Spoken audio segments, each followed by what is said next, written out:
जय गुरु जी, जय गुरु जी, जय गुरु जी। गुरु जी के चरणों में कोटि कोटि प्रणाम, कोटि कोटि नमन। गुरु जी की प्यारी प्यारी संगत को जय गुरु जी। संगत जी, आज हम शिव महापुराण की कथा शुरू करने जा रहे हैं। उससे पहले हम सब मिलकर गुरु जी का मंत्र जाप करेंगे। ओम नमः शिवाय, शिव जी सदा सहाय। ओम नमः शिवाय, गुरु जी सदा सहाय। ओम नमः शिवाय, शिव जी सदा सहाय। ओम नमः शिवाय, गुरु जी सदा सहाय। शिवलिंग की स्थापना, उसके लक्षण और पूजन की विधि का वर्णन तथा शिव पद की प्राप्ति कराने वाले सत्कर्मों का विवेचन। ऋषियों ने पूछा, सूत जी, शिवलिंग की स्थापना कैसे करनी चाहिए, उसका लक्षण क्या है तथा उसकी पूजा कैसे करनी चाहिए, किस देश काल में करनी चाहिए और किस द्रव्य के द्वारा उसका निर्माण होना चाहिए। सूत जी ने कहा, महर्षियों, मैं तुम लोगों के लिए इस विषय का वर्णन करता हूँ, ध्यान देकर सुनो और समझो। अनुकूल एवं शुभ समय में किसी पवित्र तीर्थ में, नदी आदि के तट पर अपनी रुचि के अनुसार ऐसी जगह शिवलिंग की स्थापना करनी चाहिए जहाँ नित्य पूजन हो सके। पार्थिव द्रव्य से, जलमय द्रव्य से अथवा तेजस पदार्थ से अपनी रुचि के अनुसार कल्पोक्त लक्षणों से युक्त शिवलिंग का निर्माण करके उसकी पूजा करने से उपासक को उस पूजन का पूरा पूरा फल प्राप्त होता है।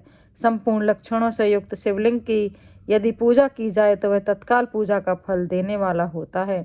यदि चल प्रतिष्ठा करनी हो तो इसके लिए छोटा सा शिवलिंग अथवा विग्रह श्रेष्ठ माना जाता है, और यदि अचल प्रतिष्ठा करनी हो तो स्थूल शिवलिंग अथवा विग्रह अच्छा माना गया है।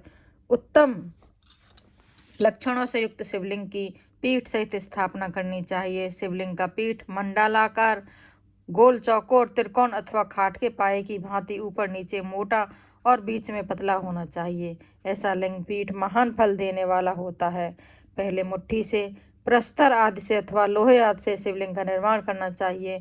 जिस द्रव्य से शिवलिंग का निर्माण हो उसी से उसका पीठ भी बनाना चाहिए। यही स्थावर अचल प्रतिष्ठा वाले शिवलिंग की विशेष बात है। चल प्रतिष्ठा वाले शिवलिंग में भी लिंग और पीठ का एक ही उपादान होना चाहिए, किंतु बाण लिंग के लिए यह नियम नहीं है। लिंग की लंबाई निर्माणकर्ता या स्थापना करने वाले यजमान के 12 अंगुल के बराबर होनी चाहिए। ऐसे ही शिवलिंग को उत्तम कहा गया है। इससे कम लंबाई हो तो उसमें फल की कमी आ जाती है, अधिक हो तो कोई दोष की बात नहीं है। चरलिंग में भी वैसा ही नियम है। उसकी लंबाई कम से कम कर्ता के 1 अंगुल के बराबर होनी चाहिए। उसे छोटा होने पर अल्प फल मिलता है, किंतु उससे अधिक होना दोष की बात नहीं है। यजमान को चाहिए कि वह पहले शिल्प शास्त्र के अनुसार एक विमान या देवालय बनाए जो देवगणों की मूर्तियों से अलंकृत हो। उसका गर्भगृह बहुत ही सुंदर, सुदृढ़ और दर्पण के समान स्वच्छ हो। उसे 9 प्रकार के रत्नों से विभूषित किया गया हो। उसमें पूर्व और पश्चिम दिशा में 2 मुख्य द्वार हों।